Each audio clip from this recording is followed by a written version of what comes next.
Boker Tov, mes chers amis, on va poursuivre ce chapitre 28 et aujourd'hui on va aborder plusieurs proverbes, plusieurs méchalim qui nous parlent de la différence entre ceux qui ont opté pour Derech Yeshara, une voie droite qui évidemment permettra à l'homme d'avancer, et sinon il y a des voies tortueuses qui non seulement évidemment pourront empêcher l'homme d'atteindre son objectif, mais malheureusement cette voie-là lui fera perdre énormément de temps puisqu'il va tourner à droite et à gauche sans poursuivre le véritable but de sa création. Alors on est arrivé au verset 17 Yudzaïn. Adam Ashuk Bedam Nafesh, un homme qui est chargé de sang. Ashuk Bedam Nafesh, du sang de quelqu'un. Alors on va voir d'après les commentaires, il y a deux explications possibles. Soit il s'agit d'un Rotsear, un meurtrier, donc quelqu'un qui a tué et qui a du sang sur les mains. Et la deuxième explication, aussi très originale, puisqu'elle fait écho à un des thèmes qu'on a développé dans les cours de la paracha, c'est que ça concerne le meurtrier par inadvertance. Autrement dit, c'est quelqu'un qui est poursuivi, pris en chasse par le Goel Hadam, le vengeur. Rappelons le cas, c'est quelqu'un qui a tué par inadvertance, involontairement quelqu'un, et un parent, un proche de la victime a la possibilité donc de le venger en le pourchassant. Alors qu'est-ce qu'il lui reste à faire? Adbor Yanus al Yitmechubo. Donc si c'est pour le premier cas, on dit qu'il s'agit d'un vrai meurtrier, alors on traduit comme ça, fuira jusqu'à la tombe, que nul ne lui vienne en aide, ou alors Loït Mechubo, que ne le soutienne. Parce que, autrement dit, c'est un meurtrier, il n'y a pas eu évidemment de témoins, sinon il aurait été condamné. Donc, mais les gens savent qu'il est coupable, évidemment personne ne doit l'aider. Et s'il s'agit de meurtrier par inadvertance, alors ici, qu'est-ce que c'est bor? Et on utilise le même verbe que dans la paracha de Re'e, Huyanus el achat e'alim ha'ele vachai, il fuira vers l'une de ces villes et il vivra. Et il s'agit évidemment des villes de refuge. Donc on revient au cas de ce meurtrier par inadvertance qui a la possibilité de vivre et de se sauver de ses poursuivants en se réfugiant dans des villes mikla, dans les villes de refuge.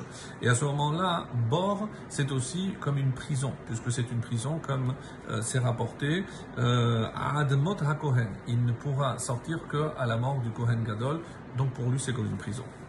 Yutret 18. Holer Tamim Yivashea. Celui qui marche avec intégrité, Yivashea, sera sauvé bien sûr par Hachem. Et une des définitions très originales que nous propose ici le commentaire, qu'est-ce que ça veut dire marcher avec intégrité? Et il nous dit, Shomer et Atzmo Mimaasera, celui qui évite de faire de mauvaises actions, Umim Chashava Ra'a, et d'une mauvaise pensée. Et un commentaire sur le commentaire, puisqu'on aurait dû dire d'abord la pensée, ensuite l'action. Non. En évitant de mauvaises actions, c'est comme cela que je pourrais venir à éviter des mauvaises pensées. Donc en faisant le bien, je penserai bien. Et la suite de ce verset, Veneakash derachayim yipol beachat. Et donc derachayim, c'est curieux parce que c'est un duel, donc une double voie, puisque c'est un duel. Veneakash, c'est celui qui marche de manière tortueuse, comme on l'a dit, donc ça nous donne. Mais celui qui tortueusement suit deux chemins, yipol beachat, tombera dans l'un d'eux. Donc immanquablement, il risque évidemment de tomber.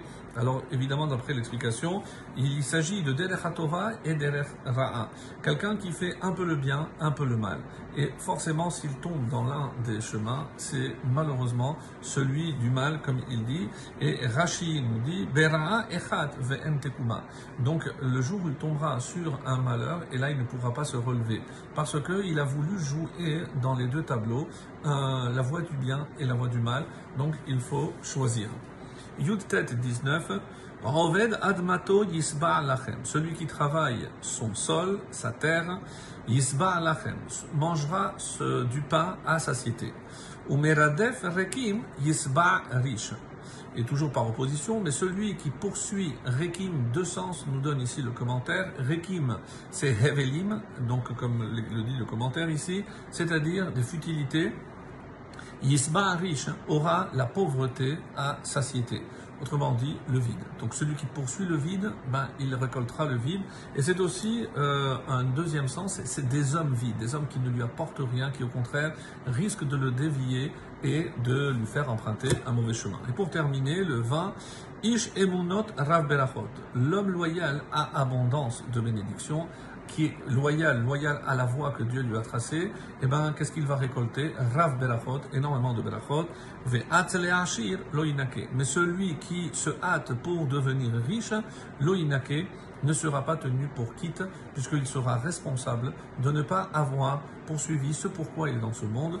Et d'après les commentaires, Mechet ve'onesh. Donc celui qui malheureusement ne suit pas la voie qui lui est tracée et qui suit les futilités, donc les richesses, dans le sens de futilité, eh ben, loïnake mechet ve'onesh, évidemment, il ne manquera pas de fauter et malheureusement aussi de subir les conséquences de sa faute. Choisissons la bonne voie et plein de brachot pour tous. Excellente journée.